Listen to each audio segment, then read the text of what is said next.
മണ്ണാർക്കാട് നഗരസഭയിൽ കൗൺസിലർമാർ തമ്മിൽ സംഘർഷം. പോലീസ് എത്തിയാണ് സംഘർഷം ഒഴിവാക്കിയത്.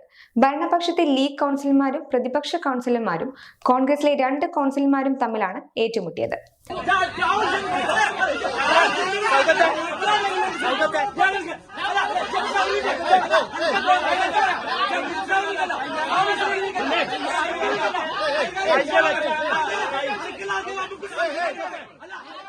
സെക്രട്ടറിയെ അറിയിക്കാതെ നഗരസഭാ ലീഗ് കൗൺസിലർമാർ കൗൺസിൽ യോഗം ചേരുന്നു എന്നതിൽ പ്രതിഷേധിച്ചായിരുന്നു സംഘർഷം.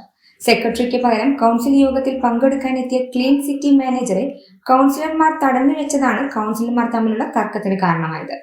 മണ്ണാർക്കാട് നഗരസഭ കൗൺസിൽ യോഗവുമായി ബന്ധപ്പെട്ട് കൗൺസിലർമാർ തമ്മിൽ ചേരിതിരിഞ്ഞാണ് വാക്കേറ്റവും ഉന്തും തള്ളും സംഘർഷവും ഉണ്ടായത്. രാവിലെ കൗൺസിൽ യോഗത്തിൽ പങ്കെടുക്കാനെത്തിയ ഉദ്യോഗസ്ഥരെ കോൺഗ്രസ്, ഇടത്, BJP കൗൺസിലർമാർ യോഗ ഹാളിലേക്ക് കയറുന്നത് തടഞ്ഞു. സെക്രട്ടറിയെ അറിയിക്കാത്ത യോഗത്തിൽ പ്രതിനിധീകരിക്കാൻ സമ്മതിക്കില്ലെന്ന് പറഞ്ഞാണ് തടഞ്ഞത്. യോഗത്തിൽ പങ്കെടുക്കാനുള്ള ഓർഡർ കാണിക്കണമെന്നും ആവശ്യപ്പെട്ടു. ഈ സമയം ലീഗ് കൗൺസിലർമാർ ഇടപെടുകയും ഉദ്യോഗസ്ഥരെ തടയാൻ പറ്റില്ലെന്നും ഉന്നയിച്ചു. വിവരമറിഞ്ഞ് പോലീസും സ്ഥലത്തെത്തി. പോലീസിന്റെ സാന്നിധ്യത്തിൽ ലീഗ് കൗൺസിലർമാർ ഉദ്യോഗസ്ഥരെയും മറ്റ് കൗൺസിലർമാർക്കിടയിൽ നിന്ന് മോചിപ്പിച്ച് മുകളിലേക്ക് എത്തിക്കുകയായിരുന്നു. ഇതിനിടെ കൗൺസിലർമാർ പരസ്പരം വെല്ലുവിളിക്കുകയും ഉന്തും തള്ളുമുണ്ടായി. ഇത് സംഘർഷത്തിലേക്ക് വഴിയൊരുക്കി.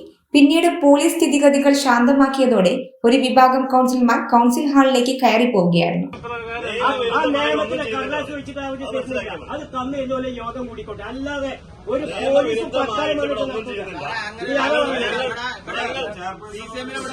അല്ല. ഞങ്ങൾ ആ സെക്രട്ടറി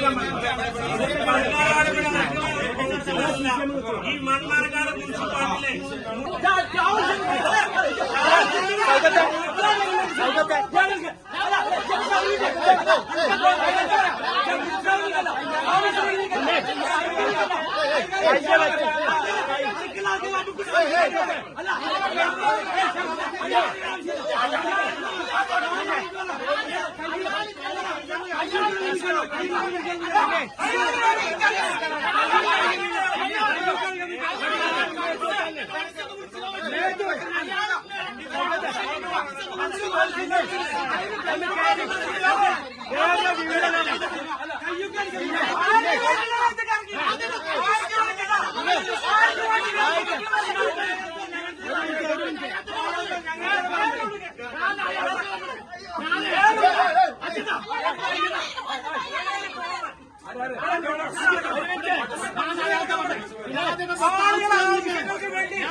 ഒന്നും അകലെയല്ല.